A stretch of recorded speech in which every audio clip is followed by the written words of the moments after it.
Samantala, pag-ban o pagbabawal naman sa mga toxic materials ipinatutupad sa Mount Diwata Gold Rush area sa Compostela Valley Province. Narito ang report muli ni Peng Alino. Peng? Yes, Princess, binuksan na ng mga tinaguriang Environmental Justice Group, Ban Toxics, katuwang ang lokal na pamahalaan ng Barangay Mount Diwata sa Moncayo, Pombal Province at United Nations Industrial Development Organization o UNIDO ang kauna-unahan at nag-iisang mercury-free gold processing facility.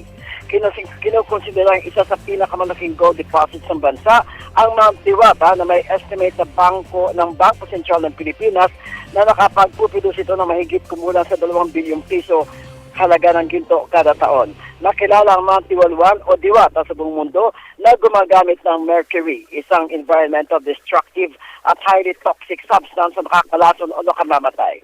Nainiwala si Ban Toxic Executive Director Richard Gutierrez, liit na minero o maliliit na minero sa Mount Diwalwal ay nais na magbago kung mabibigyan lang ng pagkakataon at kung pipiliin sila. Aniya, ang nilalagay nila sa minahan doon ay makapagbibigay sa kanila ng alternatibo na kailangan nilang iwasan at ang paggamit ito ng mercury tulad ng ginawa ng mga pamaraan ngayon ng Benguet na pinakasakat na Ban Toxic sa Pilipinas at iba pang bahagi ng mundo.